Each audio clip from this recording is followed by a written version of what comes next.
Now, what I'm about to show you does not exist. These were actually created by our graphic artists, but I want you to keep your eye out for this, because this is what evolutionists have been searching for hundreds of years.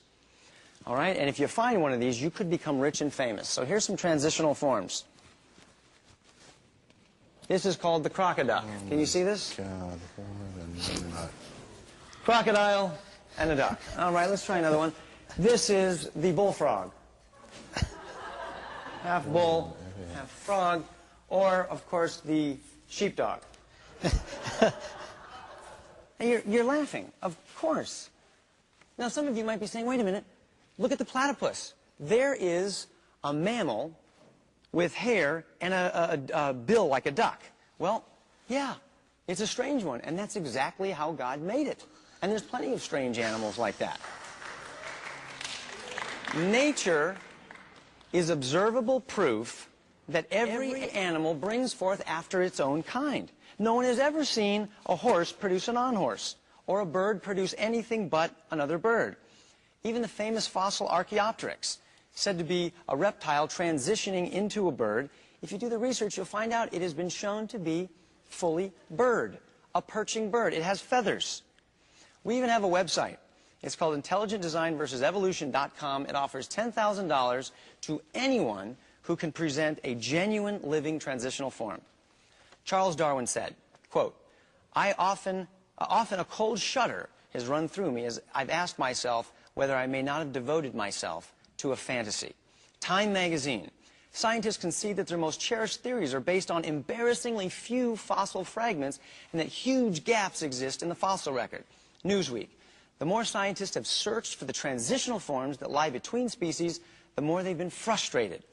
And scientist Ernest Chain, Nobel Prize winner for developing penicillin, said, quote, I would rather believe in fairy tales than in such wild speculation.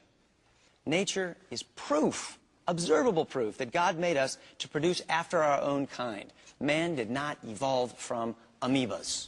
Okay, hold it there. Can I ask you to explain the gaps in the fossil record as just rehearsed by Kirk? Yeah, I want to start actually. Well, why don't you answer that question first? Well, the gaps, it's actually too easy to answer. I mean, every single person in here is a transitional form. Every single fossil that has ever been found is a transitional fossil. To say anything otherwise is to show the person to be extremely ignorant about the topic of evolution and science. Let me just put to you, though, the argument that they were putting, which is that there is no evidence. This is what they're asserting. Right. There's no evidence for a transitional creature.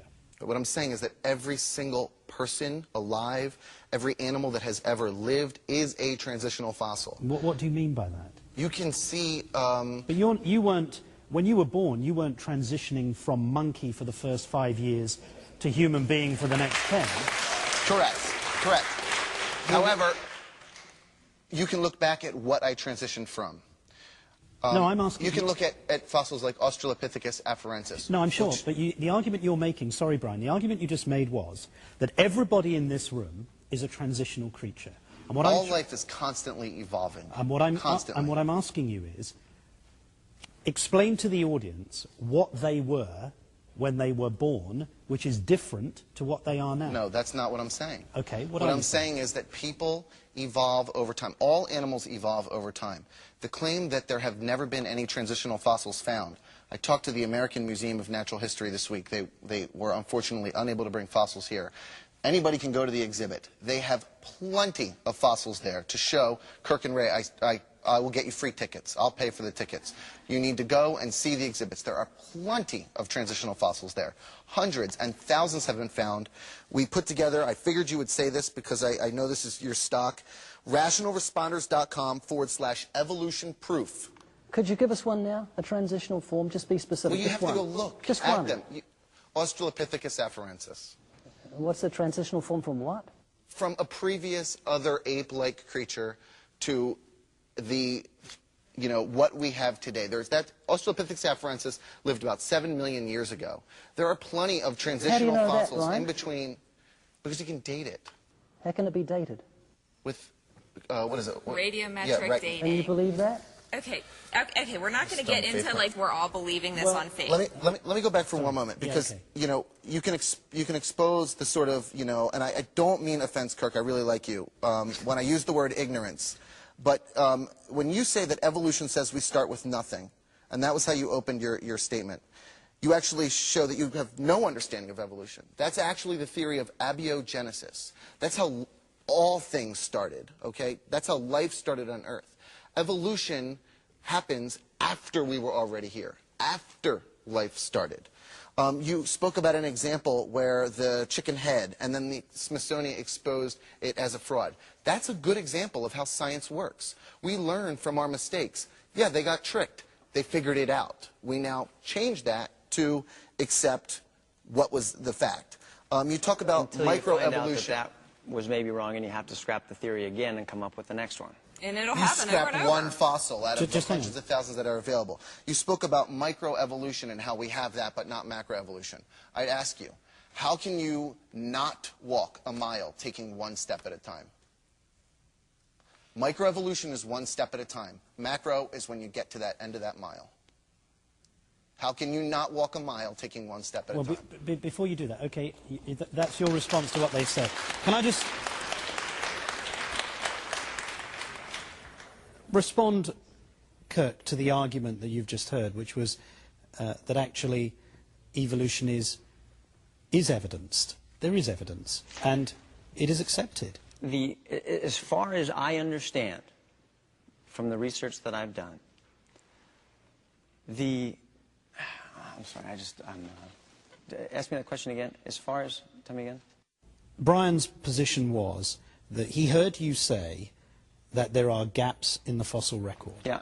His argument is, if you go to the American Museum of Natural History, there are fossils, and there's evidence.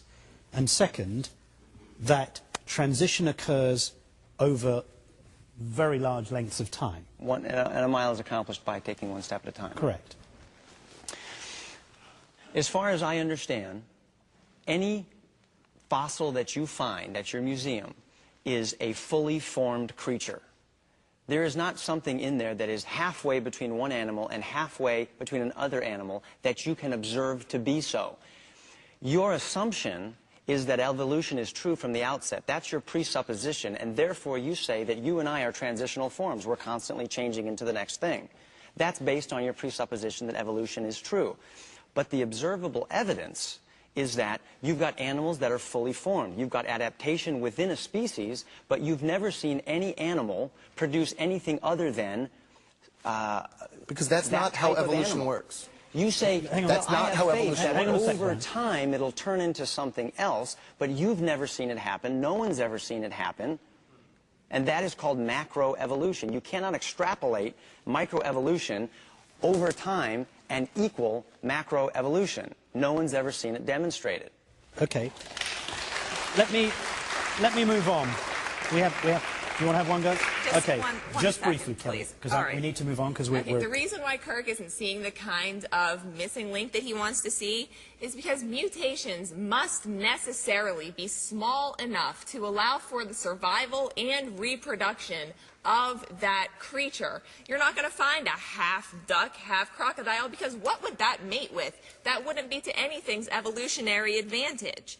But even if there were no fossils, no transitional forms, evolution is still soundly supported by biology, by genetic information, by cosmological information. All of the fields of science unanimously agree and support it. So even if there was not a single fossil on this planet, it wouldn't matter. We are all only this year's model of humanity, and we are constantly changing. Okay, hold it. Can you just respond to that?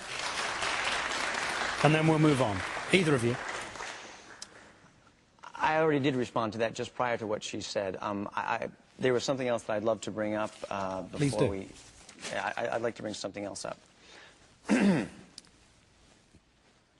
Imagine you're walking down the beach, and you see in the sand some ripples in the sand, and you conclude, you know, that's really interesting. I bet that the water and the wind made those ripples in the sand. But if you keep walking and you find in the sand etched, "John loves Mary forever," with a heart around it and an arrow through it, you would conclude, Somebody must have written that. Why? Because it contains information.